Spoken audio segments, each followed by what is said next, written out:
मार्कंडे जी का माया दर्शन। सूत जी कहते हैं,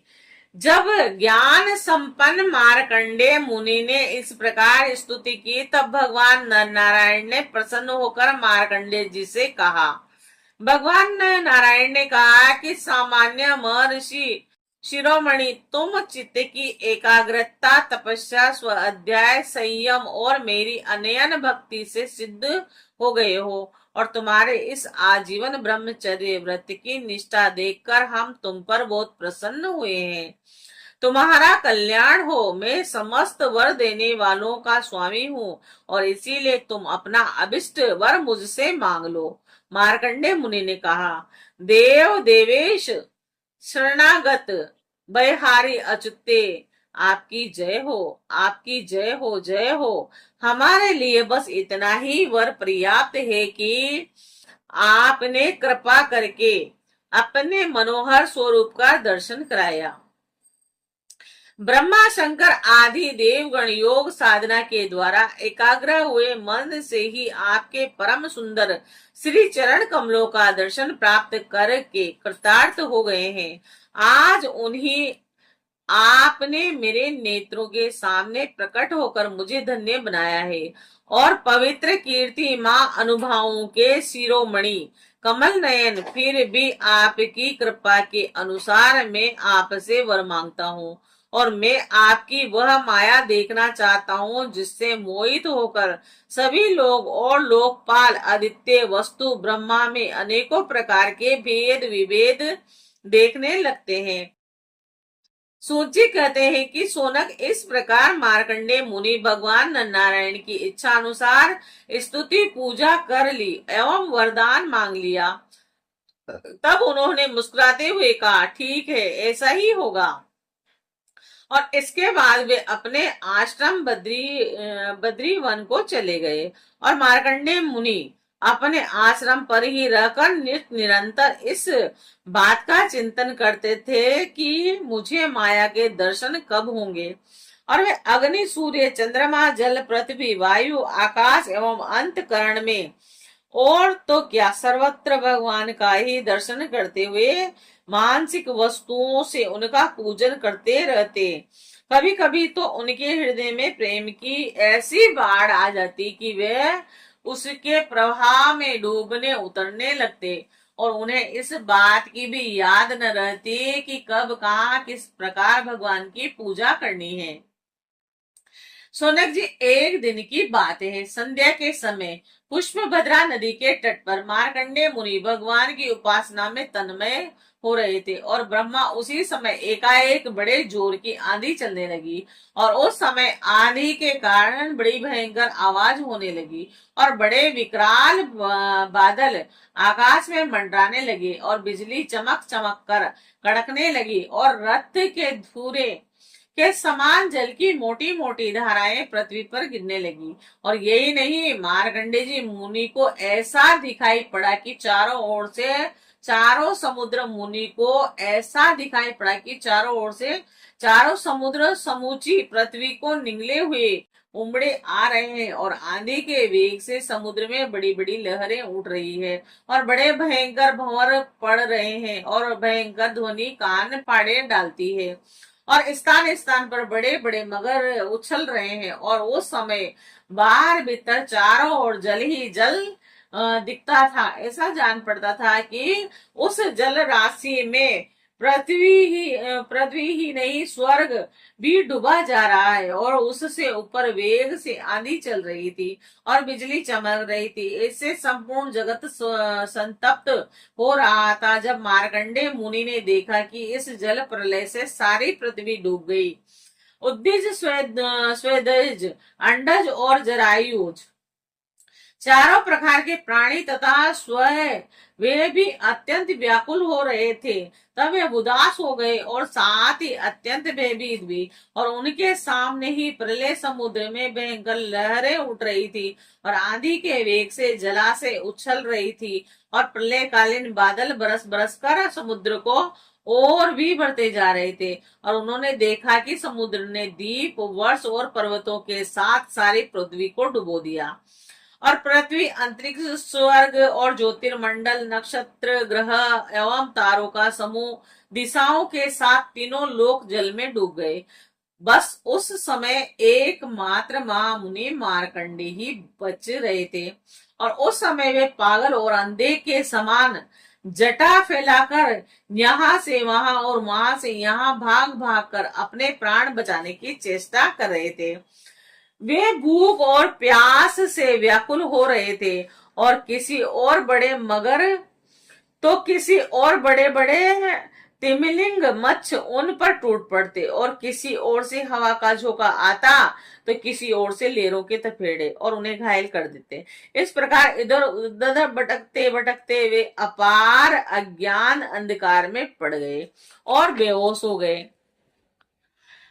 और इतने थक गए कि उन्हें पृथ्वी और आकाश का भी ज्ञान न रहा, और वे कभी बड़े भारी भंवर में पड़ जाते तो कभी तरल तरंगों की चोट से चंचल हो उड़ते, और जब कभी जल जंतु आपस में एक दूसरे पर आक्रमण करते तब ये अचानक ही उनके शिकार बन जाते, और कहीं शोक ग्रस्त हो जाते तो कहीं मोहग्रस्त, और कभी दुखी दुख के निर्मित आते तो कभी तनिक सुख भी मिल जाता, और कभी भयभीत होते तो कभी मर जाते, तो कभी तरह तरह के रोग उन्हें सताने लगे। और इस प्रकार मार्कंडेय मुनि विष्णु भगवान की माया के चक्कर में मोहित हो रहे थे, और उस प्रलय काल के समुद्र में भटकते भटकते उन्हें सैकड़ों हजारों ही नहीं लाखों करोड़ों वर्ष व्यतीत हो गए। और सोनक जी मार्कंडेय मुनि इस प्रकार प्रलय के जल में बहुत समय तक भटकते रहे। एक बार उन्होंने पृथ्वी के एक टीले पर एक छोटा सा बरगद का पेड़ देखा, और उसमें हरे भरे पत्ते और लाल लाल फल शोभायमान हो रहे थे। बरगद के पेड़ में ईशान कोण पर एक डाल थी, और उसमें एक पत्तों का दोना सा बन गया था, और उसी पर एक बड़ा ही सुंदर नन्हा सा शिशु लेट रहा था, और उसके शरीर से ऐसी उज्जवल छटा छिटक रही थी कि जिससे आसपास का अंधेरा दूर हो रहा था, और वह शिशु मकरंद मणि के समान सांवला सांवला था। मुख कमल पर सारा सौंदर्य फूट पड़ता था, और गर्दन शंख के समान उतार चढ़ाव वाली थी, छाती चौड़ी थी, और तोते किसी नोच के समान सुंदर नासिका थी, और भुएं बड़ी मनोहर थी। काली काली गुंगराली अलके कपोलों पर लटक रही थी, और श्वास लगने से कभी कभी हिल भी जाती थी, और शंख के समान घुमावदार कानों में अनार के लाल लाल फूल शोभायमान हो रहे थे, और मूंगे के समान लाल लाल होठों की क्रांति से उनकी सुधामय श्वेत मुस्कान कुछ लालिमा मिश्रित हो गई थी, और नेत्रों के कोने कमल के भीतर भाग के समान तनिक लाल लाल थे, और मुस्कान और चितवन बरस बरस हृदय को पीड़ा लेती थी। बड़ी गंभीर नाभि थी, छोटी सी तोंद और पीपल के पत्ते के समान जान पड़ती थी। श्वास लेने के समय उस पर पड़ी हुई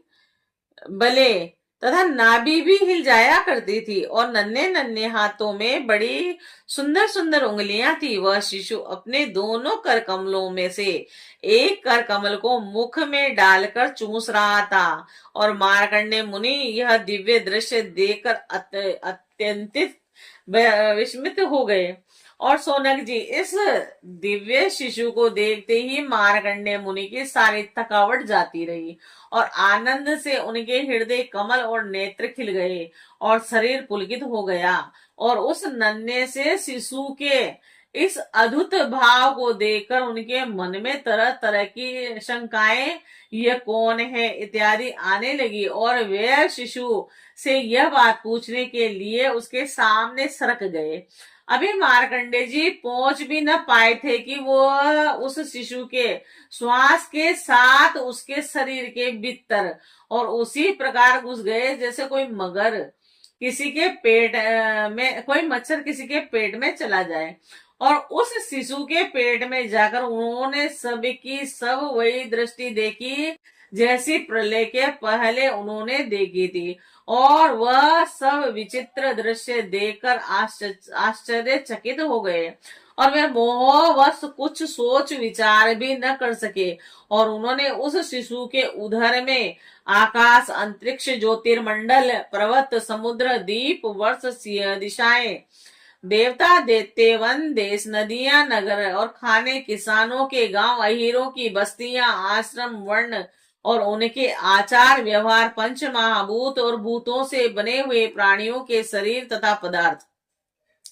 अनेक युग और कल्पों के भेद से युक्त काल आदि सब कुछ देखा। और केवल इतना ही नहीं, जिन देशों, वस्तुओं और कालों के द्वारा जगत का व्यवहार संपन्न होता है, वह सब कुछ वहां विद्यमान था। और वहां कहाँ तक कहें कि यह संपूर्ण विश्व न होने पर भी वहां सत्य के समान प्रतीत होते देखा। और हिमालय पर्वत, वहीं पुष्पभद्रा नदी और उसी के तट पर अपना आश्रम और वहां रहने वाले ऋषियों को भी मार्कंडे जी ने प्रत्यक्ष देखा। और इस प्रकार संपूर्ण विश्व को देखते देखते ही वे उस दिव्य शिशु के श्वास के द्वारा ही बाहर आ गए और फिर प्रलयकालीन समुद्र में गिर पड़े। और अब फिर उन्होंने देखा कि समुद्र के बीच में पृथ्वी के टीले पर वही बरगद का पेड़ जो का त्यों विद्यमान है, और उसी के पत्ते के दोने में वही शिशु सोया हुआ है, और उसके अधरों पर प्रेमामृत से परिपूर्ण